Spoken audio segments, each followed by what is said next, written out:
Who's the best player in the country? To the media or me? As you see it. Man, what the hell is Reebok doing? Y'all tripping. You got one of the most marketable WNBA athletes, not even WNBA, athletes. But it's actually Indiana that has 7 points off of the turnovers that Atlanta has created until we saw Angel Reese, shout out to our teammate, Angel Reese in particular, her energy shifted. I thought when she got some of those easy baskets to go in the paint that quite frankly she had struggled with to open the ball game, that's when you saw this defense begin to pick up its energy, this dream squad to begin to play with a little bit more confidence. Yeah, athletes know it's not how you start, it's how you finish, and that energy is contagious because if you look at Angel Reese, she already has 7 and 9. She's already getting close to a double-double, but then also, if you think about, on the other side here, you're seeing the Indiana Fever, they're just being a little bit methodical. What if the contract that was supposed to establish Angel Reese as one of Reebok's biggest basketball stars is now becoming one of the most uncomfortable parts of her career? After a series of performances that have left fans questioning her offensive development, the spotlight is no longer just on Reese's popularity, her endorsements, or her social media presence. Is Reebok really getting the superstar performance it expected when it invested heavily in Reese? Or has the company simply bought into a brand that is currently much bigger than the basketball player? Because after what happened against Indiana, that question is becoming increasingly difficult to ignore. What an embarrassment. What an absolute embarrassment.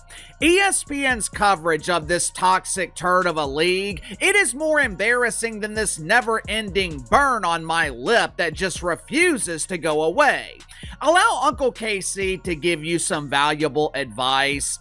Don't ever get so excited to eat your mother's cooking that the food burns your lip, especially if you're on camera every day, because this damn thing is taking forever to heat. Reebok did not simply put Angel Reese's name on a random pair of sneakers and call it a day.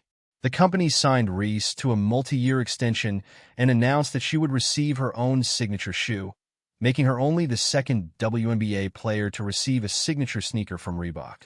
Did you guys hear that Angel Reese, that WNBA basketball player that does nothing but drama, Reebok has pulled their endorsements and sponsorships? Yeah, I am still laughing about what went down last night in that game against the Fever and the Dream Dog. Caitlin Clark laughing at Angel Reese about that last miss. Man, it was just so much going on in that game that had me laughing my butt off. It was ridiculous. But this right here is the cherry on top. All right, during the halftime, I usually speak over these women, and I was seeing my chat just going in. They were like, man, they glazing Angel off of this terrible performance. And I was like, hold on, man, I got to go back and listen. And when I listened to it, man, I done gained 8 abs, dog. I done broke my side laughing so hard. This is crazy work. It's almost like they can't say anything. That was a major statement about how seriously the brand viewed her marketability. And it also placed Reese under an entirely different level of scrutiny, because once a company builds a signature product around you, people naturally start asking whether your performance deserves the size of the investment. Angel Reese even said she was playing like trash. Check this out. Well, Angel, your team on a 17-4 run right now. You started that with a 7-0 run. How did you kind of get things going for your team? Yeah, I mean, I was playing like shit in the beginning, but it's a game of runs. You got to put that in your back pocket. Well, Angel. Yeah, you continued to play like shit throughout the game. Pardon the language. You cursed, so I did. You continued to play like complete garbage. And now here we have ESPN, double-double duel in Atlanta. And the truth is, neither one of these bigs played well. Aaliyah Boston was missing layups terribly too, as she's been doing for the last. Now fast forward to August 16th, 2026, and suddenly the basketball conversation looks very different. The Atlanta Dream hosted the Indiana Fever in a game that already had everything a television producer could possibly want. Caitlin Clark was back. Angel Reese was on the other side.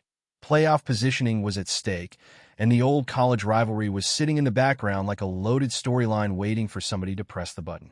You stop with the comparisons with Angel Reese and Caitlin Clark. Can you let it die now? Caitlin Clark is embarrassing this girl. And I halfway feel sorry for Angel Reese. Not what you think, though. It's not because they're viciously attacking her online. It's not that. I don't feel bad about that because they do it to Clark all the time. She deserves it. She wanted this. Angel Reese wanted it. They're not just watching for one person. They're watching for me, too. Remember that? She's been trying to prove that she's been better than Caitlin Clark this entire time, and it's totally... Unfortunately for Reese, the basketball itself became the story. Then Reese started struggling. She finished the first half with 7 points on 3 of 10 shooting and 9 rebounds after opening the game particularly slowly. Even Reese herself acknowledged during the halftime interview that she had been playing poorly, which was probably the most accurate scouting report anyone could have given at that particular moment. And then came the end of the tide, and the Fever eventually escaped with a 95-91 overtime victory. Reese still finished with 15 points, 14 rebounds, and 6 assists, so this was not some statistical disaster where she contributed absolutely nothing. However, that final opportunity was so glaring that it became the image many people remembered. Because when a professional basketball player gets an uncontested opportunity around the basket with the game on the line, the expectation is fairly simple. Finish the play. And spent the entire day yesterday trying to convince us that Angel Reese is a professional basketball player. They tried to convince us that Angel Reese is the most dominant player in the league. Problem is, we have eyes, and no one, and I mean no one, believes. You know, I almost feel bad for Angel Reese. Keyword, almost. I would feel bad for her if she refused to believe the lie that she is a star. Nobody is asking for a PhD dissertation in offensive technique. They are asking for the ball to go through the hoop. And that is especially important when the player has built much of her reputation around physicality, rebounding, and dominating the paint. Reese's biggest strength has always been her ability to create extra possessions. She attacks the glass, battles for offensive rebounds, and uses her physical presence to make life difficult for defenders. That part of her game is real, and the numbers back it up. Earlier this season, she produced 15 points and 17 rebounds against Toronto, including a career-high 11 offensive rebounds, and she entered that game leading the league in rebounding. Nobody needs to pretend those numbers do not matter, because they clearly do, but that is exactly the problem. Once teams know exactly what you want to do, the game becomes much harder. If defenders know that you are most dangerous around the basket, they can crowd your driving lanes. If they know you are not a consistent three-point threat, they can sag off. If they know you prefer certain finishes around the rim, they can prepare for those attempts before you even make your move. ESPN, y'all have to do better. Y'all have to do better.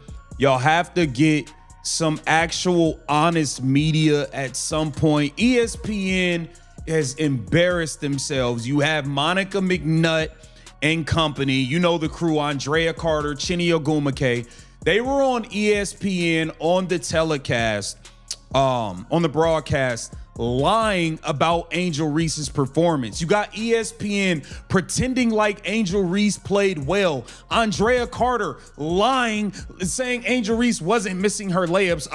They were getting blocked, or it was the defense. At that point, physicality alone is not enough, because professional defenses are designed to make players beat them with skills they are less comfortable using. And that is where Reese has faced questions about whether her offensive development has kept pace with her growing profile. The internet, of course, handled this development with its usual subtlety. By subtlety, I mean absolutely none. Some critics looked at missed layups and immediately decided that Reese had forgotten how basketball works. Others treated every difficult finish as evidence that she should not be playing professionally. Somewhere along the way, a missed shot became a referendum on her entire career, and that is where we need to separate legitimate criticism from internet theater. The real issue is not that Reese misses shots. The issue is the type of shots she is missing, and whether the media attention and one of the biggest personal brands in women's basketball actually match the complete offensive player that the hype surrounding her suggests she should become. And that brings us right back to Reebok. The Reebok angle is much more complicated than she played badly, so cancel the contract. The only thing she has over Clark is rebounds. And I'm halfway looking at them because half of them come from you missing and the other half comes from you shoving people out the way under the rim. Like you did Clark last night. Like you did Natasha Howard last season when you wanted to fight. Like you do everybody else, you're slapping them in the face. She plays dirty under the rim and she crosses her finger and squeezes her butt cheeks that the referees will not call it. That's what's going on with her. We got to stop. You got great players. You got good players. There's a difference. Y'all are trying to push Angel Reese in the great player category when anybody who can see she's nowhere near Caitlin Clark's level, nowhere near. That is where ESPN enters the conversation. Critics have accused some ESPN personalities of giving Reese an unusually generous amount of praise, even when her offensive numbers have been difficult to defend. The criticism became louder after the Fever game, when Reese was shooting poorly early in the contest. Yet the halftime discussion still emphasized the positive impact of her energy, rebounding, and overall presence. And this is where things get uncomfortable. Praising a player's strengths is not automatically a problem, because if Reese grabs 9 rebounds and a half, creates additional possessions, battles for offensive boards, and contributes to defensive intensity, analysts are perfectly justified in discussing those things. On the other side, whenever her offensive limitations become obvious, the conversation can sometimes move toward her personality, her rebounding, her energy, or her influence instead of directly addressing the basketball problem sitting right there on the screen. These good to great plays, you see Caitlin orchestrating. It's like both sides are leaning into their strengths on this one. Let's go back to Angel really quickly, though, because she was part of the catalyst that you saw to be able to change things around. And she said to Holly, I just feel like I needed to take a deep breath and maybe stop overthinking some of these. Oh, I've been there. I've been there. Like, sometimes the basket is too open. Right. She's used to getting double teamed. She's used to triple teams, and she's used to contact. And so sometimes when you see her, like, wait, what's coming? You want to look over your shoulder. But she settled into the game well. And what I like is she's been such a great mentor also to Medina Okada. And that is where the standard should become higher, not lower. Reese can be an excellent rebounder, a physically imposing player, a marketable star, and an influential figure while still needing to become a significantly better offensive player. Her rebounding is genuinely valuable. Her physical presence creates opportunities, and her ability to generate extra possessions can change the flow of a game. But none of those qualities automatically erase the need to improve her finishing, shooting, and offensive decision-making. People naturally start asking whether the basketball performance matches the size of the marketing campaign. That is the uncomfortable part of Reese's situation. Reebok is not simply selling a shoe with her name attached to it. The company is building a basketball identity around her, and Reese therefore has to demonstrate that the player behind the brand can continue developing beyond the areas where she is already elite. There's a picture floating around online because we all remember the final seconds of this basketball game. Yes, when Angel Reese could have won the game, had all the bragging rights over Caitlin Clark, at least for this one here. Well, Angel Reese missed the damn layup. Now, for all of the Angel Reese fans, I just want y'all to calm down because this is nothing new. She's been missing layups. Her rebounding has never been the biggest question because she has repeatedly demonstrated that she can dominate the glass. The bigger question is whether she can become dangerous enough offensively that defenders cannot simply build their entire defensive strategy around taking away her preferred routes to the basket. And right now, that question remains unanswered. The good news for Reese is that the story is nowhere near finished because the August 16th game itself demonstrates why reducing her entire performance to one missed opportunity would be incomplete. It is, but this weekend has to be one of the worst weekends ever for Angel Reese, bruh. I mean, she became a meme last game. She became a super duper meme this game. And all I got to tell you is Caitlin Clark truly gets... At this level, the conversation is not supposed to be about finding ways to excuse every weakness. It is supposed to be about finding ways to eliminate those weaknesses. That performance also came shortly after a much stronger showing against Connecticut when Reese recorded 15 rebounds and 4 blocks while helping Atlanta secure a dominant 104-69 victory.